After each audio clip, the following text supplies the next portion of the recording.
Boche Gold and Diamonds. Buy now, pay later. വാണിയംകുളത്ത് തെരുവ് നായ പശുക്കിടാവിനെ കടിച്ചുകൊന്നു. തൊഴുത്തിലെ മറ്റൊരു പശുവിനെ ഗുരുതരമായി കടിച്ച് പരിക്കേൽപ്പിച്ചു. കന്നുകാലി കച്ചവടക്കാരൻ എടക്കോട് പനയൂർ സ്വദേശി പള്ളിശ്ശേരി പ്രഭാകരന്റെ തൊഴുത്തിൽ കെട്ടിയിരുന്ന 3 മാസം പ്രായമായ പശുക്കുട്ടിയാണ് കഴിഞ്ഞ ദിവസം രാത്രി കൊന്നത്. കാലികളെ വിൽപ്പനയ്ക്കായി കഴിഞ്ഞ ദിവസം തമിഴ്നാട്ടിൽ നിന്ന് എത്തിച്ചതായിരുന്നു. ആകെ 20ഓളം കാലികളാണ് തൊഴുത്തിലുണ്ടായിരുന്നത്. പ്രദേശത്ത് തെരുവുനായ ശല്യം രൂക്ഷമാണെന്ന വ്യാപക പരാതിയുണ്ട്.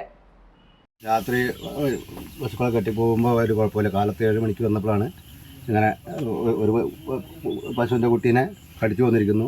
ഒന്നിനെ കടിച്ച് പകുതി കടിച്ച് ജീവൻ പകുതിയാക്കി ഇട്ടിട്ട് പോയിട്ടുണ്ട്. ഇത് ഞങ്ങൾ 10 രൂപ എണ്ണം ഇതിനുള്ളിൽ കിടക്കേണ്ടത്. ഈ 20 എണ്ണത്തിൻ്റെ ഇടയിൽ നിന്നാണ് ഇത് സംഭവിച്ചിരിക്കുന്നത്. ഞങ്ങൾ കച്ചവടത്തിന് ആവശ്യത്തിനായി കൊണ്ടു നിർത്തുന്ന സാധനമാണ്.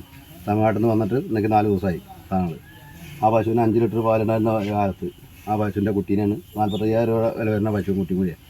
അതിൻ്റെ കുട്ടീനെയാണ് കടിച്ച് നാശാക്കി ഞങ്ങൾക്ക് ഇത്രയും നാശനഷ്ടങ്ങൾ വരുത്തിയിരിക്കുന്നു. തിരുനാശത്തിൻ്റെ രൂക്ഷമാണ്. ഇവിടെ 15 ദിവസം മുന്നേ അതേപോലെ ഒരെണ്ണം കടിച്ചു കൊന്നു നാശാക്കി കൊന്നുപോയി. 15 ദിവസം മുന്നേ. ഇതിപ്പോൾ രണ്ടാമത്തെ തവണയാണ്. തിരുനാശത്തിൻ്റെ രൂക്ഷമായിട്ട് കിടക്കണം. ഇപ്പോൾ രാത്രി 9 മണി വരെയ്ക്ക് രാത്രി ഒരു കുഴപ്പമുണ്ടായില്ല. കാലത്ത് 7 മണിക്ക് വന്നപ്പോഴാണ് ഇങ്ങനെ കാണുന്നത്. പശുവിനെ കറക്കാൻ വേണ്ടി വന്നപ്പോൾ.